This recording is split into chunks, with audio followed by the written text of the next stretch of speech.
Deviatnik nepoškvrnenej čistote Pane Márii, prvý deň, láska a odpustenie. Údajné zjavenia Panny Márie, nepoškvrnenej čistoty v Litmanovej, boli údajné zjavenia presvätej Bohorodičky Panny Márie, ktoré sa podľa pútnikov diali od 5. augusta 1990 do 6. augusta 1995 na hore Zvír. Pri obci Litmanova 2 dievčatám, Ivete Korčákovej a Kataríne Češelkovej. Úcta k nepoškvrnenej čistote je medzi veriacimi živá dodnes. Jej posolstvá sú odkazmi aj pre dnešok. Jednou z foriem viery k Panne Márii je aj tento deviatnik, ktorý sa môže pre nás stať prameňom nových duchovných darov a prozieb. Naša milovaná matka, nepoškvrnená čistota, ty si sa údajne zjavila na hore Zvír, pretože si chcela, aby nás to prebudilo zo sna prázdnoty, aby sme pochopili, že potrebujeme obrátenie.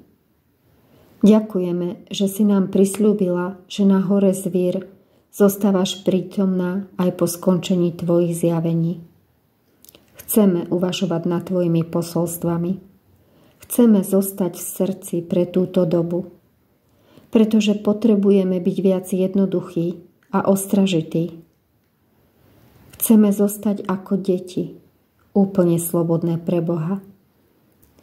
Milujeme ťa a prosíme ťa o tvoju modlitbu a pomoc na ceste do neba, kde nás čakáš, ako si nám to prisľúbila v poslednom posolstve 6. augusta 1995. Modlíme sa tak, ako si nás naučila. Nepoškvrnená čistota, pomôž mi udržať čistotu srdca. Amen. Prvý deň, láska a odpustenie. Mária, Matka naša, skrý nás pod svoj plášť. Mária, Matka naša, skrý nás pod svoj plášť. Mária, Matka naša, skrý nás pod svoj plášť. Nepoškvrnená čistota, pomôž mi udržať čistotu srdca. Uctievame si Pannu Máriu nepoškvrnenú čistotu, ktorá na začiatku údajných zjavení pripomenula, že ľudia majú všetkého mnoho a kvôli hmote sú ochotní aj zabíjať. Ježiš učil, že sa máme mať vzájomne radi a že si máme vzájomne odpustiť. Nepoškvrnená čistota, Panna Mária, vypros nám u Syna túžbu, aby sme sa vedeli modliť ruženec, ktorým si vyprosíme zároveň všetky potrebné milosti, pretože ty si aj kráľovna presvätého ruženca. Ty nikomu neublížiš, len pomôžeš. Hovoríme Bohu, čo si nás naučila. Milujem a preto ľutujem. Milujem a preto odpúšťam. Milujem a to je môj pokoj. Rozmýšľame nad tvojimi slovami. Chceme zmeniť svoj život, ale chceme to spraviť kvôli láske. Chceme zmeniť ľudí okolo seba, ale chceme to spraviť láskou.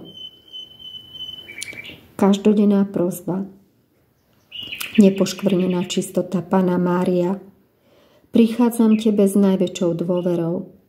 Pre svoje hriechy som sa vzdialila od nebeského Otca, pretože sa mi zakalil zrak, ohluchli moje uši, zatemnila sa mi myseľ a moje srdce prestalo s láskou cítiť. Moja duša je vystavená v tejto mojej tme mnohým nebezpečenstvám.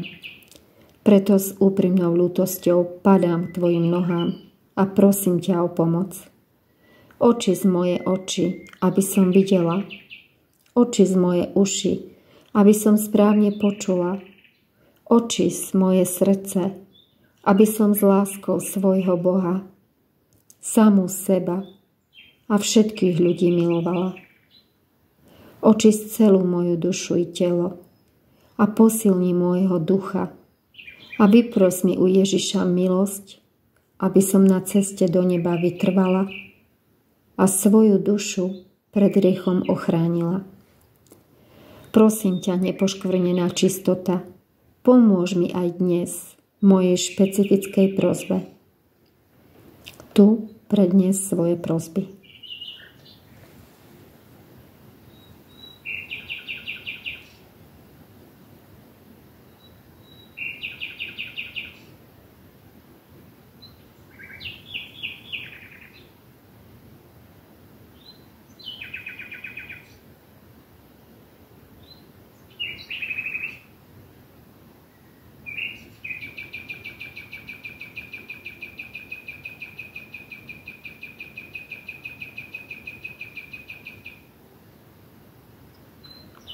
Ďakujem ti, Mária, že si ma vypočula a moje prosby Bohu predniesla.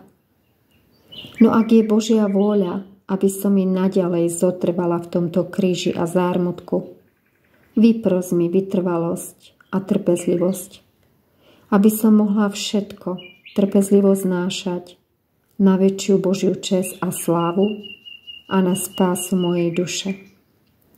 V zjednotení s tvojimi bolestiami a veľkými bolestiami tvojho syna, prostredníctvom tvojich nepoškvrnených a čistých rúk, obetujem mu všetko, čo od tejto chvíle až do skončenia svojho kríža budem znášať a trpieť, aby mi to slúžilo na odpustenie hriechov a na spásu mojej duše. Amen.